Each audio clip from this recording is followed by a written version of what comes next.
महोदय, मुझे आपने इस ऐतिहासिक दिन में अपनी बात रखने का अवसर दिया। मैं आपका तहे दिल से शुक्रिया अदा करती हूँ। मैं उस राज्य से हूँ जहाँ संत ज्ञानेश्वर, संत तुकाराम और संत रोहिदास जैसे अनेक संतों ने समाज को प्रेम और सद्भावना दी। दूसरी तरफ शिवाजी महाराज, संभाजी महाराज और शाहू महाराज जैसे शूरवीरों ने अपनी दूरदृष्टि से सामाजिक एकता और न्याय संगत समाज प्रणाली की स्थापना की। मैं उस महाराष्ट्र की पुत्री हूँ जहाँ महिलाओं के अधिकार सुनिश्चित करने हेतु अनेक आंदोलन द्वारा महात्मा ज्योतिबा फुले, क्रांति ज्योति सावित्रीबाई फुले जैसे समाज सुधारकों ने समाज को एक नई दिशा दी। मैं उस महाराष्ट्र की बेटी हूँ जहाँ के महान सुपुत्र डॉक्टर बाबा साहेब अम्बेडकर जी ने इस देश को संविधान के रूप में एक सशक्त और न्याय संगत लोकतांत्रिक मूलाधार प्रदान किया।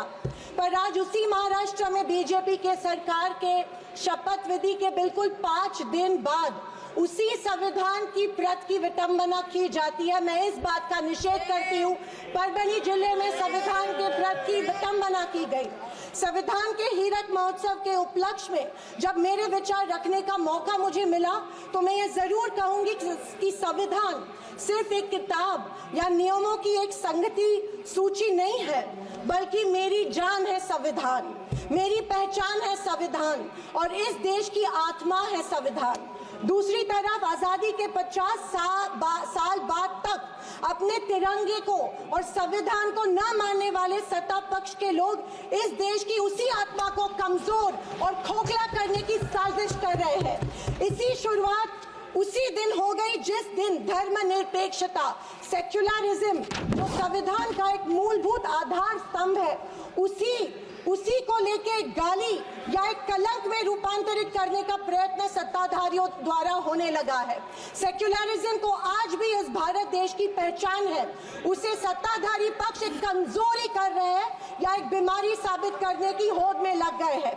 संविधान की किसी भी चर्चा या बहस को ये लोग सिर्फ इमरजेंसी पर ले जाते हैं, पर ये भूल जाते हैं कि स्वर्गीय इंदिरा गांधी जी, हमारी पहली महिला पंतप्रधान इंदिरा गांधी जी ने उस वक्त के हालातों के मद्देनजर वो संवैधानिक कदम उठाए थे और उस दौरान हुए गलतियों की माफी भी देश के जनता से मांगी थी।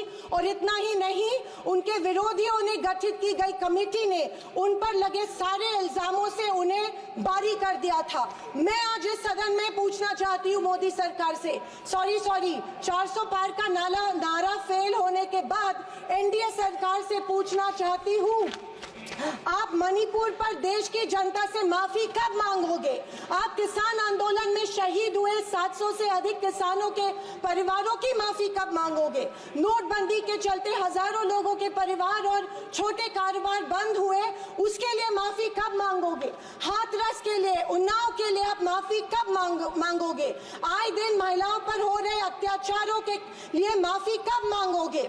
जो बदलापुर में मासूम बच्चों के ऊपर मोलेस्टेशन हुआ, उसके लिए आप कब माफी मांगोगे? जेल में बैठकर अपराधी मर्डर प्लॉट्स गुजरात में सरकार उनको संरक्षण दे रही है, उसके लिए आप कब माफी मांगोगे?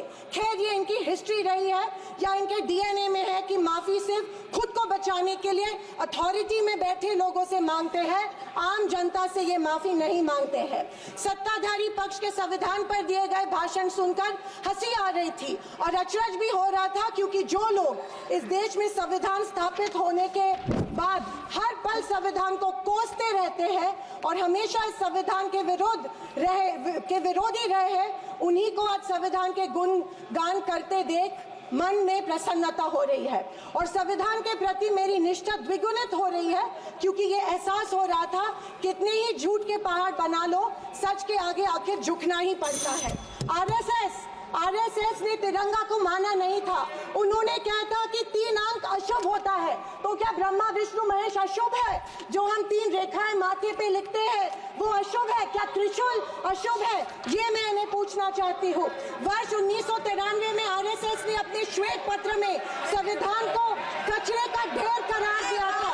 क्या ये तिरंगे के खिलाफ नहीं है? तत्कालीन आरएसएस प्रमुख ने उस टाइम संविधान को बदलने की मांग की थी। आरएसएस महिलाओं को हमेशा पुरुषों से कमजोर समझती है। आरएसएस हमेशा महिलाओं को पुरुषों से कमजोर समझती है। ये अफसोस होता है कि प्रधानमंत्री जी, उनके ट्विटर